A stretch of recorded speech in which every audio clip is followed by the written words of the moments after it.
Print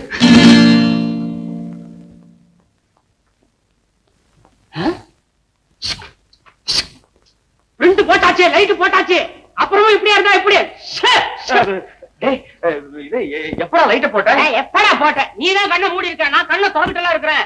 இந்த பாருப்பா, இருட்டறி உள்ளதடா உலகம் உண்டு. புரட்சி கவிஞர் பாரதிதாசன் சொன்னது சரியாத்தான் போச்சு. ஓஹோ, இப்பதான் புரியுது. நான் டெவலப் பண்றதை நீங்க 2 பேரும் ஏன் உள்ள வந்து பாக்கணும்னு சொன்னீங்க. அதெல்லாம் ஒண்ணு இல்ல. என்ன அதெல்லாம் ஒண்ணு இல்ல, காதலுக்கு கரு. அதுக்காக இடம் கிடைச்ச இடத்துல எல்லாம் காதலிச்சிட கூடாது. சாப்பாட்டுக்குதான் ஹோட்டல், அதுக்காக ஹோட்டல் எல்லாத்தையுமே உட்கார்ந்து சாப்பிட முடியுமா? போதும் லெக்சர். போட்டோ எப்படி இருக்கு அதை சொல்லு. டெவலப் பண்ணிருக்கேன், பார்த்தா சினிமா போஸ்ட் மாதிரி வந்திருக்கு. ரொம்ப நல்லா இருக்குல்ல? என்னமா அண்ணா, எனக்கு ஒரு கேமரா வேணும். அர்ஜுன், போட்டோ எடுக்க போறியா இல்ல யாரு கூடவாவது எடுத்துக்க போறியா? யார் கூடவாவது எடுத்துக்க. அதுக்கு என் ஃப்ரெண்ட் விஜயாவை பாத்துக்குங்க. ஸ்டுடியோ வரைக்கும் வந்தாச்சா? எதிர்பார்த்தேன். எப்படி என் தங்கச்சி ஒரு நாய் துப்பறிகிற விஷயத்துல குற்றவாளிகளை மட்டும்தான் நான் மோப்பம் பிடிப்பேன். அண்ணா கேமரா வச்சிருக்கேன். விஜயா கேமரா தான் இருக்கு, எடுத்துட்டு போடு. தேங்க்யூ விஜி. வரேன்டி. நானும் வரேன். ஒரு நாளைக்கு ஒரு தடவாவது பிரியாண்டா. உன் தங்கச்சி பெரிய குறும்புக்காரிடா. சும்மாவா? என் தங்கச்சி ஆச்சு. ஏண்டா அவன் நல்ல இடமா பாக்குறதானே? ஃபர்ஸ்ட் கிளாஸ் இடம், பேரு ராகவன். ஊருக்கு படிப்பு முடிவிட்டுன்னு காத்துட்டு இருக்கேன். எங்க ஊரு போட்டோ சொல்லி அவங்க மாத்திக்கிறான். வேற வழி இருக்குது. ஒரு தங்கச்சி அவளே போயிட்டான்னா வேற ஒரு தூக்க வேண்டிட்டானே. ஆமா, விஜயா விஷயம் என்னாச்சு? முதல்ல அவ வக்கீல் டிகிரி வாங்கட்டான். உட்காருங்க. போன காரியம் என்னாச்சியா? பணம் கிடைச்சதுங்களா? இல்லம்மா. இல்லையா? ஏயா? உன் தங்கச்சி படிப்புக்காக இந்த வீட்டைய பணம் கடன் வாங்கிட்டோம் இல்லையா? இப்போ மேற்கொண்டு எதுவும் கொடுக்க முடியாது. அப்புறம் நானும் அதோட விடலம்மா. எனக்கு தெரிஞ்சவங்க பலரை கேட்டு பார்த்தேன், கிடைக்கல. ஏன் உங்ககிட்டயே ஏதாவது ஒரு விலை பேசி வீட்டை வித்துட்டா என்ன? நீ என்னம்மா சொல்ற? சாப்பாட்டுக்குன்னு இருந்த நிலத்தையும் வித்துட்ட. இப்ப உனக்குன்னு இருக்கிற ஆஸ்தி இந்த வீடு ஒண்ணுதானேம்மா. இந்த வீடு ஒண்ணுதானே. இல்லையா, எனக்கு எப்பவும் இருக்கிற ஆஸ்தி என் தங்கச்சி ஒருத்திதான். கடைசி வருஷத்துல பணம் இல்லாம நின்னு போச்சுன்னா இவ்வளவு நாம் பட்ட பாடெல்லாம் வீணா போயிடும். ஒண்ணும் யோசிக்காதீங்க. அழியாத அழியக்கூடிய சொத்தை விக்கிறதுல தப்பில்ல. ஐயா, வீடு என் பேர்ல தான் இருக்கு. தங்கச்சிக்கு மட்டும் தற்சமயத்துக்கு இந்த விஷயம் தெரிய வேண்டாம் ஐயா. ஏம்மா, இதுக்கப்புறமும் உன் தங்கச்சி பணம் கேட்டா என்னம்மா செய்வ? நாளைக்கு ஆக வேண்டியதை அவன் பார்த்துக்க வேண்டியதை நீங்க பாருங்க ஐயா. சாசனத்துக்கு ஏற்பாடு பண்ணுங்க. நல்லது. இல்ல புக் வந்த நேரத்துல இந்தாங்க.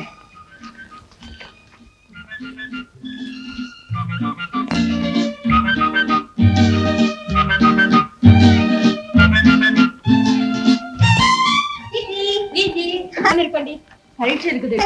அப்புறம் போக முடியுமா? படிக்க வேண்டாம். ஆமா, இந்த இதுதான் கடையில இருக்கு. நான் வரல. நீங்க நம்ம மட்டும் இல்ல, சங்கர் கூட ஃப்ரெண்ட்ஸ்களோட வராராம். என்கிட்ட சொல்லவே இல்லையா? இப்பதானே நாங்க அவர்கிட்ட வரோம். ஐயோ பாவம் பாப்பா, பல்ல உடைப்ப.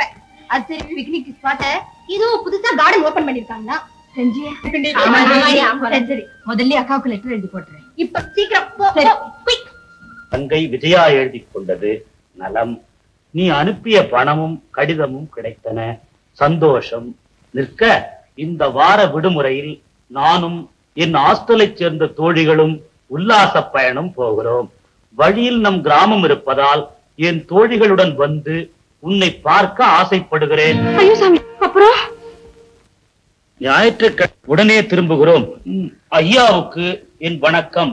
மற்றவை நெல். பிரியமுள்ள விஜயா. என்னையா இது? ஒரு வழியா பரீட்சை எல்லாம் முடிஞ்சதுக்கு அப்புறம் தான் விஜயா ஊருக்கு வருவா. அவளை சமாதானப்படுத்திடலாங்க நம்பிக்கையிலதான். அவளுக்கு தெரியாம வீட்டை வித்துட்டு பக்கத்துலதான் எங்க கிராமம் இருக்கு. நாங்கெல்லாம் அக்காவை பார்க்க போறோம். நீங்களும் வரீங்களா? இந்த பயலை விட்டுட்டு நான் மட்டும் வந்தா அவளை நல்லா இருக்காது. அவங்களே அழைச்சிட்டு வாங்களே. அது அதை விட டேஞ்சர் ஆச்சே. கிராமத்துக்கு ஜோடி ஜோடியா போனா பாக்கிறதுக்கு நல்லா இருக்குமா? வந்துட்டாங்க. கிஷ்கிந்தா கூட்டம் வந்தாச்சு. நீ ஊருக்கு போய் சேரு.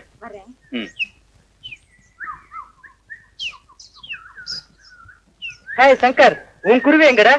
அவள் பறந்து போனாளே. வாங்கடா போலாம். பானு, எங்க அக்காவை பாக்கணும் துடிச்சிங்களே. இப்ப பாருங்க, இதுதான் எங்க அக்கா.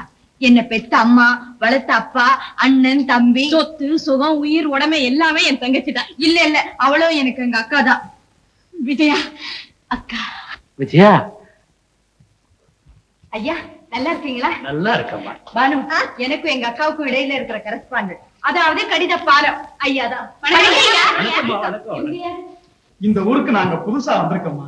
ஆமாம்மா, நீங்க எல்லாம் வரப்படுறதாக ஜாலியை சொல்லிச்சு, பாத்துட்டு போலான்னு வந்தோம். சந்தோஷம். அக்கா, உனக்காக சாக்லேட் பிஸ்கெட் எல்லாம் வாங்கிட்டு வந்திருக்கோம். சாப்பிடு சாப்பிடு. ஐயோ சாமி, எனக்கு எதுக்கு இதெல்லாம்? நீங்க எல்லாம் வரீங்க, நான் எவ்வளவு பெரிய சமையல சமைச்சு வச்சிருக்கேன்.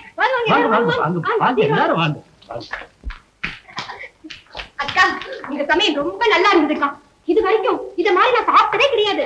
ஆமா அக்கா, நீங்க எல்லாம் இப்படி நில்லுங்க, நான் ஒரு போட்டோ எடுக்கிறேன். ஐயா, நீங்களே நில்லுங்க. ஐயோ சாமி, எனக்கு வெக்கமா இருக்கு. ஏய் அக்கா, விடாத, பிடிச்சு நிறுத்து. என்னக்கா இது இப்படி வெக்கப்படுறீங்க? நில்லுங்கக்கா. ரெடி? கொஞ்சம் கொஞ்சம். இப்ப புடி.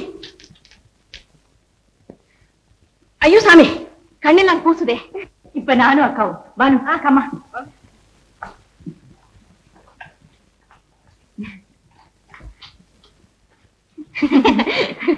அக்கா, அடுத்த மாசம் பரீட்சை முடிஞ்சிரும். நிச்சயமா முதல் வகுப்புல பாஸ் பண்ணி வக்கீல் பட்டம் வாங்கிடுவேன். எனக்கு வேண்டியதில்ல அதுதான்மா. ரிசல்ட் வர்ற வரைக்கும் சும்மா இருக்க வேண்டாமேன்னு எனக்கு தெரிஞ்ச ஒரு பெரிய வக்கீலுக்கு உதவியா இருந்து பிராக்டிஸ் பண்ணலான்னு பிரியப்பட்டேன். அவரும் சரின்னு சொல்லிட்டாரு. நீ என்னக்கா சொல்ற? நான் என்னமா சொல்ல போறேன், உன் இஷ்டப்படியே செய்ய. ஏக்கா, பரீட்சை முடிஞ்சதும் இங்க ஒரு தடவை லீவ்ல வந்துட்டு போட்டுமா? வேண்டாம் வேண்டாம், வக்கீல் பட்டம் வாங்கி அந்த உடையோட தான் நீ என்ன வந்து பாக்கணும். அது வரைக்கும் படிப்புல கண்ணும் கருத்துமா இருக்கணும், தெரியுதா? சரிக்கா. அக்கா, உங்களை பத்தி விஜயா எங்ககிட்ட 1000 சொல்லுவா. அவ்வளவு உண்மைதாங்கிறது இப்ப நேர்லயே பாத்துக்கிட்டு. உங்களை மாதிரி ஒரு அக்கா ஒவ்வொரு பெண்ணுக்கும் இருந்துட்டா போதும். அக்கா, நேராச்சே, நாங்க போயிட்டு வரோம். வரேன்க்கா. போயிட்டு வரேன். வரேன்க்கா. ஐயா வர. போயிட்டு வரேன் ஐயா, போயிட்டு வரேன். ஆமா.